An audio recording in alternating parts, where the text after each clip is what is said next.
നമസ്കാരം. മലയാളി വാർത്തയിലേക്ക് സ്വാഗതം. പാകിസ്ഥാന് വേണ്ടി ചാരവൃത്തി നടത്തിയ യൂട്യൂബർ ജ്യോതി മൽഹോത്ര അറസ്റ്റിലായതിനു പിന്നാലെ ചാരവൃത്തി കേസിൽ കൂടുതൽ പേർ കൂടി പിടിയിലാവുകയാണ്. ഓപ്പറേഷൻ സിന്ദൂർ നടന്നതിന് പിന്നാലെയാണ് അടിക്കടി ഓരോരുത്തരും ഇന്ത്യയുടെ പല രഹസ്യങ്ങളും പാകിസ്ഥാൻ ചാരന്മാർക്ക് ചോർത്തി അതിനെ തെളിവുകൾ സഹിതം പിടിയിലായിരിക്കുന്നത്. ഇപ്പോഴിത് ഞെട്ടിക്കുന്ന മറ്റൊരു ചാരവൃത്തിയുടെ വാർത്തയും കഴിഞ്ഞ ദിവസം പുറത്തു വന്നിരുന്നു. പാകിസ്ഥാന് വേണ്ടി ചാരവൃത്തി നടത്തിയത് ഒരു CRPF ജവാനാണ്. അസിസ്റ്റന്റ് സബ് ഇൻസ്പെക്ടറായ SI ആയ മോത്തിറാം ജാട്ടാണ് ചാരപ്പണി നടത്തിയെന്ന് ആരോപിച്ച് പോലീസ് കഴിഞ്ഞ ദിവസം അറസ്റ്റ് ചെയ്തിരിക്കുന്നത്. ഇയാളെക്കുറിച്ച് പുറത്തുവരുന്ന വിവരങ്ങളും ഞെട്ടിക്കുന്നതാണ്. ഇയാളെ പഹൽഗാമിൽ നിന്ന് സ്ഥലം മാറ്റിയത് ഭീകരാക്രമണത്തിന് 6 ദിവസം മുമ്പെന്ന് റിപ്പോർട്ട്. സ്ഥലം മാറ്റത്തിന് മുൻപ് പഹൽഗാമിലെ CRPFന്റെ 116ാം ബറ്റാലിയനിലായിരുന്നു ഇയാൾ ജോലി ചെയ്തിരുന്നത്. 2023 മുതൽ പാകിസ്ഥാൻ ഇന്റലിജൻസ് ഉദ്യോഗസ്ഥർക്ക് മോത്തിറാം ജാട്ട് വിവരങ്ങൾ കൈമാറിയതായി റിപ്പോർട്ടുകളുണ്ട്. ദേശീയ അന്വേഷണ ഏജൻസി നടത്തിയ അന്വേഷണത്തിലാണ് ഈ വിവരങ്ങൾ ലഭിച്ചത്. ഇന്ത്യൻ സുരക്ഷാ സേനയുടെ പ്രവർത്തന രീതിയുടെ വിശദാംശങ്ങൾ, സൈനികരുടെ നീക്കങ്ങൾ, പ്രധാന സൈനിക സ്ഥാപനങ്ങളുടെ വിവരങ്ങൾ എന്നിവ കൈമാറിയതായി അന്വേഷണ ഉദ്യോഗസ്ഥർ പറഞ്ഞു. അറസ്റ്റിന് പിന്നാലെ ഇയാളെ സൈന്യത്തിൽ നിന്ന് പിരിച്ചുവിട്ടിരുന്നു. കൂടുതൽ വിവരങ്ങൾക്കായി ഉദ്യോഗസ്ഥർ മോത്തിറാം ജാട്ടിനെ ചോദ്യം ചെയ്തു വരികയാണ്. പ്രത്യേക കോടതിയിൽ ഹാജരാക്കിയ പ്രതിയെ ജൂൺ 6 വരെ NIA കസ്റ്റഡിയിൽ വിട്ടിരിക്കുകയാണ്. കഴിഞ്ഞ 2 ആഴ്ചയ്ക്കിടെ ചാരവൃത്തി ആരോപിച്ച് 13 പേരുടെ അറസ്റ്റ് രേഖപ്പെടുത്തിയിട്ടുണ്ട്. ഹരിയാന, പഞ്ചാബ്, ഉത്തർപ്രദേശ് എന്നീ 3 സംസ്ഥാനങ്ങളിൽ നിന്നാണ് അറസ്റ്റുകൾ നടന്നിരിക്കുന്നത്. ഹരിയാനയിലെ ഹിസാറിൽ നിന്നുള്ള യൂട്യൂബർ ജ്യോതി മൽഹോത്രയുടെ അറസ്റ്റാണ് ഏറെ ചർച്ച ചെയ്യപ്പെട്ടത്. ട്രാവൽ വിത്ത് ജോ എന്ന 3.85 ലക്ഷം സബ്സ്ക്രൈബർമാരുള്ള ഒരു യൂട്യൂബ് ചാനലിന്റെ ഉടമയാണ് ജ്യോതി മൽഹോത്ര. ഇന്ത്യ പാകിസ്ഥാൻ സംഘർഷം നടക്കുന്നതിനിടെ ഇവർ പാകിസ്ഥാൻ ഏജന്റുമാരുമായി ബന്ധപ്പെട്ടിരുന്നുവെന്നാണ് റിപ്പോർട്ട്. എന്നാൽ പ്രതിരോധവുമായി ബന്ധപ്പെട്ട വിവരങ്ങളൊന്നും ഇവർക്ക് ലഭിച്ചിരുന്നില്ലെന്നും റിപ്പോർട്ടുണ്ട്. എന്നാൽ ഇപ്പോൾ ഈ ഒരു CRPF ജവാൻ എത്രത്തോളം വിവരങ്ങളാണ് ചോർത്തി നൽകിയിട്ടുള്ളത് എന്നുള്ളതൊക്കെ തന്നെ എന്നെ വിശദമായി അന്വേഷിച്ചു വരികയാണ്.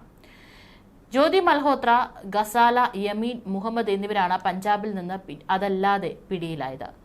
പാകിസ്ഥാൻ ഏജന്റുമാർക്ക് പണത്തിന് പകരമായി വിവരങ്ങൾ പങ്കുവച്ചതിനാണ് പഞ്ചാബിലെ മലേർകോട്ട്ലയിൽ നിന്നുള്ള 32 വയസ്സുള്ള വിധവയായ ഗസാലയെയും യമീൻ മുഹമ്മദിനെയും പോലീസ് അറസ്റ്റ് ചെയ്തത്. പ്രതികൾ മുൻ പാകിസ്ഥാൻ ഹൈക്കമ്മീഷൻ ജീവനക്കാരായ ഡാനിഷുമായി സാമ്പത്തിക ഇടപാടുകളിലും വിസ സംബന്ധമായ പ്രവർത്തനങ്ങളിലും സഹകരിച്ച് പ്രവർത്തിച്ചുവെന്നാണ് ആരോപണം. ഡാനിഷ് അവരെ പതിവായി കണ്ടുമുട്ടാറുണ്ടെന്നാണ് അറസ്റ്റിന് ശേഷം വെളിപ്പെടുത്തിയത്. പാകിസ്ഥാൻ വിസ ലഭിക്കാൻ ഇരുവരും ഡാനിഷിനെ സമീപിച്ചിരുന്നു. ഇതിനു പുറമെ ഇവർ ഡാനിഷ് വഴി മൊബൈൽ ഫോണുകളിലേക്ക് ഓൺലൈനായി പണം ട്രാൻസ്ഫർ ചെയ്തു. ചാരവൃത്തി ശൃംഖലയിലേക്ക് പണം എത്തിക്കുക എന്നതായിരുന്നു ഇവരുടെ ചുമതല. പഞ്ചാബിലെ പട്യാലയിലെ ഗൽസ കോളേജിലെ 25-കാരനായ പൊളിറ്റിക്കൽ സയൻസ് വിദ്യാർത്ഥിയായ ദേവേന്ദർ സിംഗിനെ പാകിസ്ഥാന് വേണ്ടി ചാരപ്പണി നടത്തിയെന്ന് ആരോപിച്ച് ഹരിയാനയിലെ കൈത്താളിൽ നിന്നാണ് അറസ്റ്റ് ചെയ്തത്. പട്യാല സൈനിക കന്റോൺമെന്റിന്റെ ചിത്രങ്ങൾ ഉൾപ്പെടെയുള്ള തന്ത്രപ്രധാന വിവരങ്ങൾ ISI ഏജന്റുമാരുമായി ഇയാൾ പങ്കുവച്ചതായി കണ്ടെത്തിയെന്നാണ് പോലീസ് പറയുന്നത്. അറസ്റ്റ് ചെയ്യപ്പെട്ട സമയത്ത് ദേവേന്ദർ സിംഗ് പിസ്റ്റളുകളുടെയും തോക്കുകളുടെയും ഫോട്ടോകൾ ഫേസ്ബുക്കിൽ അപ്ലോഡ് ചെയ്തിരുന്നു. കഴിഞ്ഞ വർഷം നവംബറിൽ ദേവേന്ദർ സിംഗ് പാകിസ്ഥാൻ സന്ദർശിച്ചതായും ചോദ്യം ചെയ്യലിൽ വ്യക്തമായിട്ടുണ്ട്. നൂഹിൽ നിന്നുള്ള 26 വയസ്സുള്ള അർമാനാണ് ഹരിയാനയിൽ നിന്നും ചാരവൃത്തിക്ക് അറസ്റ്റിലായ മറ്റൊരാൾ. ഇന്ത്യൻ സൈന്യത്തെക്കുറിച്ചും മറ്റ് സൈനിക പ്രവർത്തനങ്ങളെക്കുറിച്ചുമുള്ള തന്ത്രപ്രധാന വിവരങ്ങൾ പാകിസ്ഥാനുമായി പങ്കുവെച്ചെന്ന് ആരോപിച്ചാണ് ഇയാളെ കസ്റ്റഡിയിലെടുത്തത്. പാകിസ്ഥാൻ നമ്പറുകളിലേക്ക് അയച്ച സംഭാഷണങ്ങൾ, ഫോട്ടോകൾ, വീഡിയോകൾ എന്നിവ ഇയാളുടെ ഫോണിൽ നിന്ന് പോലീസ് കണ്ടെടുത്തിട്ടുണ്ട്. ഇന്ത്യയുടെ സൈനിക പ്രവർത്തനങ്ങളുടെ വിശദാംശങ്ങൾ വാട്സപ്പ് വഴി അർമാൻ പാകിസ്ഥാനിലേക്ക് അയച്ചിരുന്നതായാണ് പോലീസ് പറയുന്നത്. തനിക്ക് ബന്ധമുണ്ടെന്ന് അവർ തുറന്നു സമ്മതിക്കുകയും ചെയ്തു. ഇപ്പോഴിതാ സോഷ്യൽ മീഡിയയിൽ പ്രത്യക്ഷപ്പെട്ട ഒരു വീഡിയോയാണ് വീണ്ടും ചർച്ചാ വിഷയമായിരിക്കുന്നത്. സ്പൈ ഗേൾ ജ്യോതി മൽഹോത്ര ലാഹോറിലെ അനാർക്കലി ബസാറിൽ തോക്കുധാരികൾക്കൊപ്പം നടക്കുന്ന ദൃശ്യങ്ങളാണ് ഇപ്പോൾ ചർച്ചയായിരിക്കുന്നത്. ജ്യോതി പാകിസ്ഥാനിലെത്തി വീഡിയോ ഷൂട്ട് ചെയ്ത അതേസമയം അവിടെയുണ്ടായിരുന്ന സ്കോട്ടിഷ് യൂട്യൂബറായ കാലം മിൽ പകർത്തിയ വീഡിയോയിലാണ് AK-47 റൈഫിളുകളുമായി 6 പേർ ജ്യോതിക്ക് ചുറ്റുമുള്ളതായി കാണിക്കുന്നത്. എന്തിനാണ് അവർക്ക് ഇത്തരം ഒരു സുരക്ഷയുടെ ആവശ്യമെന്ന് വീഡിയോയിലൂടെ മിൽ ചോദിക്കുന്നുണ്ട്. കാലം അബ്രോഡ് എന്ന പേരിൽ യൂട്യൂബ് ചാനലുള്ള കാലം മിൽ കഴിഞ്ഞ മാർച്ചിലാണ് പാകിസ്ഥാനിലെത്തിയത്.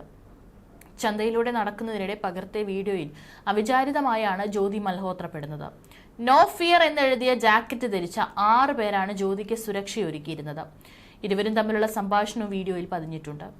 ആദ്യമായാണോ പാകിസ്ഥാൻ സന്ദർശിക്കുന്നതെന്നും എപ്പോഴെങ്കിലും ഇന്ത്യ സന്ദർശിച്ചിട്ടുണ്ടോ എന്നും ജ്യോതി മില്ലിനോട് ചോദിക്കുന്നുണ്ട്. പാകിസ്ഥാന്റെ ആതിഥേയത്വം മനോഹരമാണെന്നും ജ്യോതി വ്യക്തമാക്കുന്നു. ജ്യോതി നടന്നകന്നതിന് പിന്നാലെയാണ് എന്തിനവർക്ക് പ്രത്യേക സുരക്ഷ നൽകുന്നുവെന്ന ചോദ്യം മില്ല് ഉയർത്തുന്നത്. തോക്ക് എന്തിനെന്ന് മനസ്സിലാകുന്നില്ലെന്നും യൂട്യൂബർ പറയുന്നുണ്ട്. സഞ്ചാരികളെന്ന് തോന്നിപ്പിക്കുന്ന മറ്റു ചിലരും ജ്യോതിക്കൊപ്പമുണ്ട്. ദൃശ്യങ്ങൾ പുറത്തു വന്നതോടെ ജ്യോതിക്ക് പാകിസ്ഥാനിൽ ലഭിച്ചിരിക്കുന്ന സ്വീകരണം വീണ്ടും ചർച്ചയാവുകയാണ്. നയതന്ത്ര ഉദ്യോഗസ്ഥരും പാക് ഇന്റലിജൻസ് ഓഫീസർമാരുമായി ജ്യോതിക്ക് ബന്ധമുണ്ടെന്ന് കണ്ടെത്തിയതിന്റെ അടിസ്ഥാനത്തിലാണ് ഡൽഹി പോലീസ് ഇവരെ കസ്റ്റഡിയിലെടുത്തത്. അതീവ രഹസ്യ സ്വഭാവമുള്ള വിവരങ്ങൾ പാകിസ്ഥാൻ ഇന്റലിജൻസിന് ചോർത്തി നൽകിയെന്നാണ് പോലീസ് പറയുന്നത്. ഇതിന്റെ വിശദ വിവരങ്ങൾ ഇപ്പോൾ അന്വേഷിച്ചു വരികയാണ്. അതേസമയം 2023 പാകിസ്ഥാൻ സന്ദർശിക്കാനുള്ള വിസയ്ക്കായി ഹൈക്കമ്മീഷനിൽ പോയ സന്ദർഭത്തിലാണ് ഡാനിഷിന് ആദ്യമായി പരിചയപ്പെട്ടതെന്നാണ് ജ്യോതിയുടെ മൊഴി. പാകിസ്ഥാനിലെത്തിയപ്പോൾ ഡാനിഷ് വഴി അലി ഹസൻ എന്ന ആളെ പരിചയപ്പെട്ടു. ഇയാളാണ് പാകിസ്ഥാനിലെ താമസവും യാത്രാ സൗകര്യങ്ങളും ഏർപ്പാടാക്കിയത്. പിന്നീട് അലി ഹസൻ പാക് ചാര സംഘടനയിലെ ഉദ്യോഗസ്ഥരായ ഷാക്കിർ, റാണ ഷഹബാസ് എന്നിവരെ പരിചയപ്പെടുത്തി. ഷാക്കിറിന്റെ ഫോൺ നമ്പർ സംശയം തോന്നാതിരിക്കാൻ മറ്റൊരു പേരിലാണ് ഫോണിൽ സേവ് ചെയ്തിരുന്നത്. ഇന്ത്യയിൽ തിരികെ എത്തിയതിനു ശേഷവും പാക് ചാരന്മാരായ ഇരുവരുമായി ബന്ധം പുലർത്തിയിരുന്നു. വാട്സ്ആപ്പ്, സ്നാപ്ചാറ്റ്, ടെലിഗ്രാം തുടങ്ങിയ മെസ്സേജിംഗ് പ്ലാറ്റ്ഫോമുകളിലൂടെയാണ് ആശയവിനിമയം നടത്തിയിരുന്നതെന്നും ജ്യോതിയുടെ മൊഴിയിലുണ്ടെന്ന് ദേശീയ മാധ്യമങ്ങൾ റിപ്പോർട്ട് ചെയ്തു. അതിനിടെ ജ്യോതിയുടെ സ്വകാര്യ ഡയറി അന്വേഷണ ഉദ്യോഗസ്ഥർ കണ്ടെത്തിയിട്ടുണ്ട്. പാകിസ്ഥാൻ സന്ദർശനത്തെക്കുറിച്ച് ജ്യോതി മൽഹോത്ര ഡയറിയിൽ വിശദമായി കുറിച്ചിരുന്നു. പാകിസ്ഥാൻ യാത്ര ഏറെ സ്നേഹം നിറഞ്ഞതായിരുന്നുവെന്നും അവിടെ നിന്ന് ഏറെ സ്നേഹം ലഭിച്ചെന്നാണ് ജ്യോതി പാകിസ്ഥാൻ യാത്രയെക്കുറിച്ച് ഡയറിയിൽ കുറിച്ചിരുന്നത്. ഇന്ത്യയിലെ വിവിധ സ്ഥലങ്ങളെക്കുറിച്ചുള്ള വിവരങ്ങളും പ്രധാന ചടങ്ങുകളുടെ വിവരങ്ങളും ജ്യോതി മൽഹോത്ര പാക് ചാരന്മാർക്ക് കൈമാറിയിരുന്നതായാണ് അന്വേഷണ ഉദ്യോഗസ്ഥരുടെ കണ്ടെത്തൽ. ഓപ്പറേഷൻ സിന്ദൂറിന് തലേ ദിവസം ഡൽഹിയിലെത്തിയ ജ്യോതി മൽഹോത്ര അന്നേ ദിവസം പാക് ഹൈക്കമ്മീഷൻ ഉദ്യോഗസ്ഥനായിരുന്ന ഡാനിഷിനെ നേരിൽ കണ്ടതായി റിപ്പോർട്ടുകളുണ്ട്. പാകിസ്ഥാൻ വിവരങ്ങൾ ചോർത്തി നൽകിയതിന് കഴിഞ്ഞ ആഴ്ചയാണ് ഹരിയാന സ്വദേശിയായ ജ്യോതി മൽഹോത്ര അറസ്റ്റിലായത്. ഇവരടക്കം 12 പേരെ അറസ്റ്റ് ചെയ്തിരുന്നു. പഹൽഗാം ഭീകരാക്രമണത്തിന് മുൻപും ജ്യോതി കശ്മീരിനും പാകിസ്ഥാനും സന്ദർശിച്ചതായി ഹരിയാന പോലീസ് സ്ഥിരീകരിച്ചിരുന്നു. പാകിസ്ഥാൻ യാത്രയ്ക്കിടെ ജ്യോതി പാക് രഹസ്യാന്വേഷണ വിഭാഗത്തിലെ ഉന്നതരെ കണ്ടിരുന്നെന്നും പോലീസ് പറഞ്ഞു. ജ്യോതി ഈ അടുത്ത് നടത്തിയ കശ്മീർ സന്ദർശനത്തെക്കുറിച്ചും അന്വേഷണ സംഘം പരിശോധിക്കുന്നുണ്ട്. 3 മാസം മുമ്പ് പഹൽഗാം സന്ദർശിച്ചിരുന്നുവെന്നാണ് റിപ്പോർട്ട്. ആ സന്ദർശനത്തിന്റെ യഥാർത്ഥ ഉദ്ദേശം കണ്ടെത്താൻ പോലീസ് ഇപ്പോൾ ശ്രമിക്കുന്നു.